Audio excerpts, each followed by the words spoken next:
ആരാണ് സന്തോഷം ആഗ്രഹിക്കാത്തത്? നമ്മൾ അടുത്ത ടീമിലേക്ക് പോവാണ്.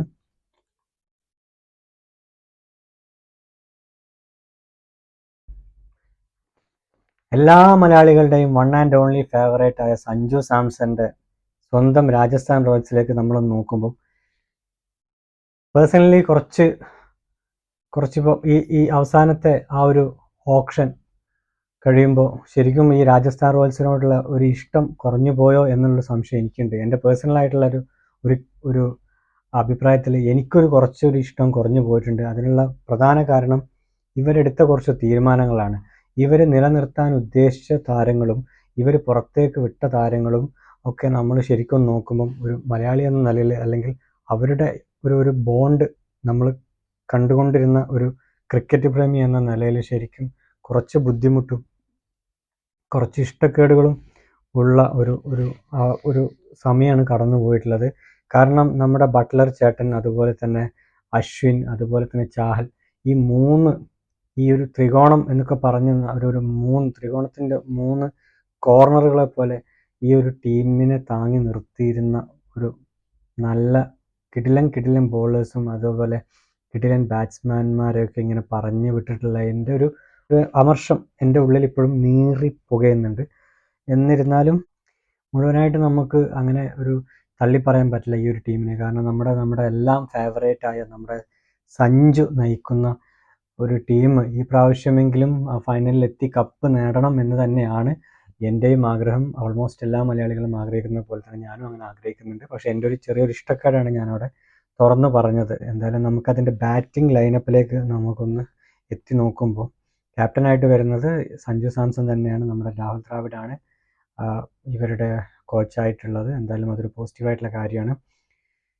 സഞ്ജു സാംസൺ കഴിഞ്ഞിട്ടുണ്ടെങ്കിൽ പിന്നെ കാണുന്നത് ശുഭം ദുബെ, വൈഭവ് സൂര്യവംശി, കുണാൽ റാത്തോർ, ഷിംറോൺ ഹെറ്റിമർ, ജയ്സ്വാൾ, ധ്രുവ് ജുറേൽ, റിയാൻ പരാഗ്. അതിലിപ്പം ഇത്രയും ഈ ഒരു ബാറ്റിംഗ് ലൈനപ്പിൽ എനിക്ക് തോന്നുന്നു നമുക്കൊരു 2 പേരെ പറ്റി മാത്രം 2-3 പേരെ പറ്റി മാത്രമേ ഇപ്പം ഒന്ന് പറഞ്ഞാൽ മതി. കാരണം ശുഭം ദുബെ അതുപോലെ വൈഭവ് സൂര്യവംശി, ഈ വൈഭവ് സൂര്യവംശി എന്ന് പറയുന്ന ഒരു ക്രിക്കറ്റ് കളിക്കാരൻ വളരെ യങ് ഏജാണ്, വളരെ പ്രായം കുറഞ്ഞിട്ട് ഇപ്പം വൈറലായ ഒരു താരമാണ്.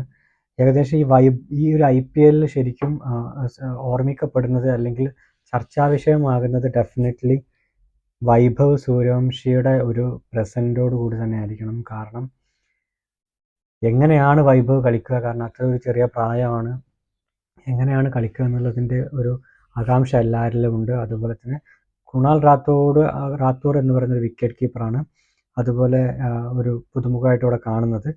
പിന്നെ ശരിക്കും ഈ ഒരു ടീമിൽ, ഈ ഒരു രാജസ്ഥാൻ റോയൽസിൽ ഇപ്പം 3 വിക്കറ്റ് കീപ്പേഴ്സിനാണ് കാണുന്നത്.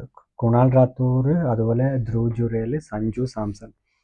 അങ്ങനെ ഒരു അത്യാവശ്യം നല്ലൊരു കിടിലൻ ബാറ്റിംഗ് ലൈനപ്പ് ഉള്ളൊരു ടീം തന്നെയാണ് രാജസ്ഥാൻ റോയൽസ്. അറിയാമല്ലോ, ജയ്സ്വാളൊക്കെ വന്നിട്ട് ഓപ്പണിംഗ് ഒക്കെ വന്നിട്ട് ഒരു 3-4 വെട്ടൊക്കെ വെട്ടിയാൽ തന്നെ മറ്റേ ടീം തളർന്നു പോകും.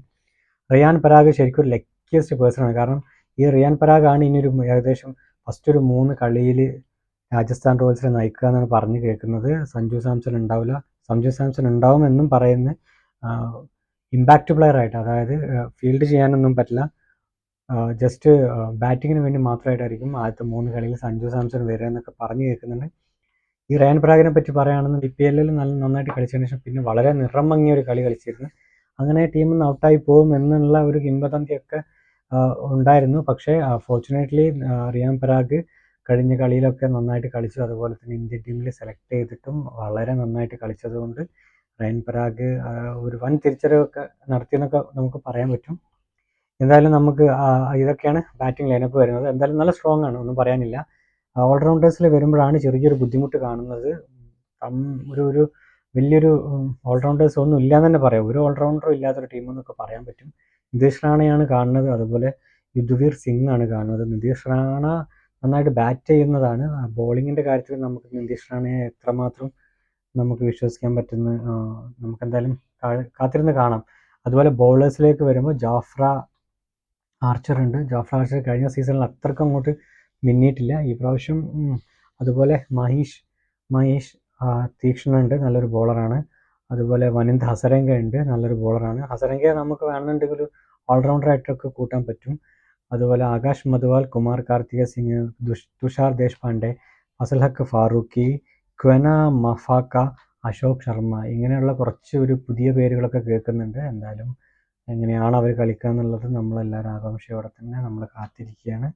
സന്ദീപ് ശർമ്മ ഉണ്ട്, ഒരു ഡെത്ത് ബോളർ, അറിയാലോ സന്ദീപ് ശർമ്മയെ പിടിച്ചു വെച്ചിരിക്കുകയാണ്. അത്യാവശ്യം കുഴപ്പമില്ലാത്ത ഡെത്ത് ബോളൊക്കെ ചെയ്തിരുന്നൊരു മനുഷ്യനാണ് ഡെത്ത് ഓവറിലൊക്കെ. നോക്കാം നമുക്ക് എന്തായാലും ഈ പ്രാവശ്യം തീർച്ചയായിട്ടും സപ്പോർട്ടുകൾ നമ്മൾ മലയാളികളുടെ മോസ്റ്റ് ഓഫ് ദ മലയാളികളുടെ സപ്പോർട്ടും കൊണ്ടുപോകുന്ന ഒരു ടീം ഡെഫിനറ്റായിട്ട് രാജസ്ഥാൻ റോയൽസ് തന്നെ ആയിരിക്കും. സഞ്ജു സാംസൺ ഈ ഒരു ടീമിലുള്ളിടത്തോളം എന്തായാലും നമുക്ക് കാത്തിരുന്ന് കാണാം. ബാറ്റിംഗ് ലൈനപ്പൊക്കെ ഓക്കെയാണ്, പക്ഷേ പറഞ്ഞല്ലോ